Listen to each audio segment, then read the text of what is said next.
संध्याकाळी होता हळदीचा कार्यक्रम आणि त्याच्यामुळे सकाळपासूनच सगळे नातेवाईक, पाहुणे मंडळी, मित्रमंडळी सगळ्यांची घरामध्ये लगबग चालू झालेली. खूप धावपळ चाललेली सगळ्यांची, पण त्याचबरोबर खूप मजाही येत होती कारण का सगळेजण एकत्र जमा झालेले. आणि आमच्याकडे ही पद्धत आहे की नवरा मुलीचे किंवा नवरी मुलीचे जे मामा मामी असतात ते अशा ह्या नारळांचं तोरण घेऊन येतात आणि स्वतःच्या हाताने दरवाजाला बांधतात. आता मुंबईच्या ठिकाणी तर खऱ्या नारळांचं तोरण लावणं शक्य नाही आहे, त्याच्यामुळे हे नारळांचं प्रतीक म्हणून हल्ली अशा प्रकारचे तोरणं मिळतात. आम्ही ते लावलेलं दरवाजाला. यजमानीन जी असते ती मामा मामींचं औक्षण करते, त्या तोरणाची पूजा करते आणि मग मामा मामी ते तोरण दरवाजाला लावतात. अशी प्रथा आहे पहिल्यापासून. सो आम्ही ती फॉलो करत होतो. खूप मस्त अनुभव होता. आणि आजपासून कार्यक्रमांना ॲक्च्युली सुरुवात झाली. म्हणजे पहिला कार्यक्रम आमचा बांगड्या भरण्याचा होता, त्याच्यानंतर तांदूळ साफ करणं आणि मग हळदीचा. सो आजपासून कार्यक्रमांना सुरुवात झाली, त्याच्यामुळे हे शुभ कार्य चालू झालं म्हणून हे तोरण आज आम्ही दरवाजाला लावून घेतलं. त्यानंतर हळदीची तयारी करायला सुरुवात घेतली. हे जे हळदीचं जे सर्व मिश्रण असतं ते आम्ही दुपारी बनवत होतो आणि मग कार्यक्रमांना सुरुवात झाली. पहिला कार्यक्रम होता आपला बांगड्या भरण्याचा.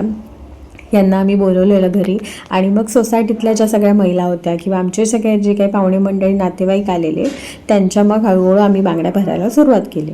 हे झाल्यानंतर आमचा तांदूळ साफ करण्याचा कार्यक्रम होता. आता पहिलं गावच्या ठिकाणी कसं व्हायचं, ते साफ केलेले तांदूळ लोक जेवणामध्ये वापरायचे, पण मुंबईच्या ठिकाणी ते तर काही शक्य नाही आहे कारण का सगळं आपलं हॉलवरती असतं, जेवणसुद्धा हॉलवरती रेडीमेड असतं. पण एक प्रथा म्हणून आम्ही ती फॉलो करतो.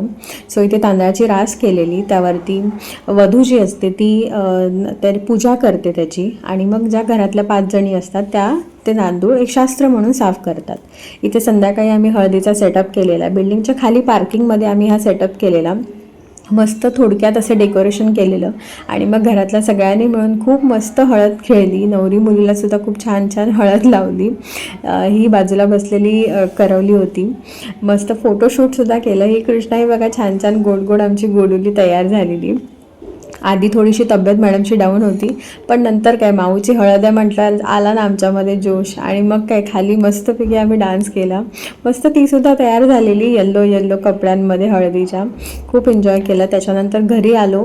अनुची पहिली अंघोळ म्हणजे शास्त्र म्हणून ते एक हळद झाल्यानंतर अंघोळ केली जाते आणि मग हा घरातल्या घरामध्ये केळवणाचा कार्यक्रम असतो. म्हणजे हळद झाल्यानंतर तिचं औक्षण केलं जातं आणि तिला गोड पदार्थ भरवले जातात केळवण म्हणून. सो हे आमचे हे पाहुणे मंडळी आहेत. माझी आत्या आहे ही, ती एक पहिलं शास्त्र म्हणून करत होती तिला औक्षण आणि मग सगळ्या बिल्डिंगमधल्या आमच्या बायका जमलेल्या त्या तिचं औक्षण करत होत्या आणि मस्त मस्त तिला खायला दिलं छान छान. अशा प्रकारे आजचा आमचा कार्यक्रम पार पडला. लवकरच भेटू पुढील ब्लॉगमध्ये. बाय.